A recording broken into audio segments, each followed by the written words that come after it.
Cramming chronological history is an inefficient way to study for an engineering exam. To hit the rubric requirements, you need a systems-level mental map.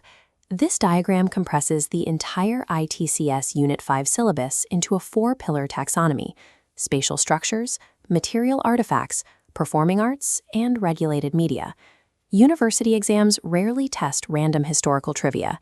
They test the deltas, the functional differences and comparative variables between specific nodes within these branches. Keep this exact matrix in your head during the exam to ensure you don't miss any structural requirements in your answers. Mastering cultural heritage ultimately relies on thoroughly understanding the strict architectural logic and physical constraints behind human expression. Open the first pillar, spatial architecture. Early human dwellings transitioned from utilizing naturally occurring caves engineering intentional permanent structures. This established rock-cut architecture, the engineering process of extracting negative space from solid natural stone to create a habitable volume. The Ajanta caves are your primary rock-cut example. Built across 2 historical phases, they consist of 30 Buddhist monuments and feature intricate mural paintings preserved directly on the flat rock ceiling. The Elephanta caves deploy this same method to integrate sculpture into load-bearing walls, notably the massive 3-headed Shiva Trimurti relief. When construction moved above ground, builders developed the stupa. A stupa is defined as a hemispherical dome placed on a stone base, designed specifically to house religious relics. Provide the Sanchi stupa as your definitive exam example to demonstrate the sheer scale of early stone domes relative to their ornate entrance gates. Early Indian architecture operated entirely within the constraints of regional geology and singular religious utility. Mauryan pillars pushed monolithic rock-cut engineering vertical. These single stone communication towers were topped with animal figures to broadcast state messages. Early temples operated under a different mandate. They were heavily enclosed, dark spaces designed exclusively to serve as the physical dwelling places of specific deities. This brings us to the highest probability prompt on the exam, comparing traditional Indian architectural styles with incoming Indo-Islamic designs. This structural comparison illustrates the core differences. Traditional Indian architecture relied on the trabeate structural style, utilizing horizontal load-bearing beams. Builders used limited mortar and decorated heavily with human or animal motifs. Indo-Islamic parameters utilized the arcuate style, distributing massive weight across arches. This enabled the extensive use of lime mortar, while decorative elements shifted exclusively to geometric and plant motifs. The Jama Masjid provides the prime example of Indo-Islamic design, featuring a vast open layout engineered specifically to capture ambient lighting. The shift from load-bearing beams to arches structurally enabled the transition from individual darkroom prayer to massive, light-filled collective worship.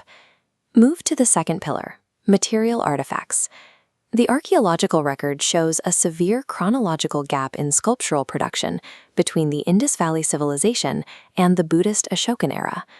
Before massive stonework resumed, societies engineered smaller tools, like seals, used specifically to verify state and private economic transactions. Manufactured from steatite, gold, and ivory, the precise symbolic scripts on these seals prove the existence of highly organized external trade networks. Coinage evolved to meet economic demand, moving from irregular punch-marked metals to die-cast coins known as kasapana, the linguistic root of the word cash. Indo-Greek rulers eventually introduced gold into this system. For domestic goods, define pottery on the exam by its 2 primary manufacturing processes, handmade versus wheel-turned shaping. Tracking artifact evolution reveals a society scaling its focus from raw survival to organized, standardized commerce. Our third pillar maps the performative arts, which the exam rubric splits strictly into classical and folk methodologies. Classical dance is a spiritually focused discipline, rooted entirely in the ancient Natya Shastra text. It requires years of anatomical training under a dedicated guru. Bharatanatyam is a prime example of this form, where every posture, movement, and adornment is driven by highly precise, rigid technique. Contrast this with folk dance. Folk traditions are energetic, community-based practices tied to regional agricultural cycles and seasonal festivals. Cite Bhangra as your folk example. The explosive movements and vibrant attire are driven by communal celebration, not by strict adherence to spiritual texts. This pillar also includes puppetry, which is categorized by its structural manipulation mechanisms: string, glove, rod, and shadow projection. The performative arts serve dual opposing purposes. The classical preserves strict religious heritage, while the folk creates social cohesion. This timeline maps the final pillar: modern regulated media. Indian cinema is divided into 4 distinct chronological eras.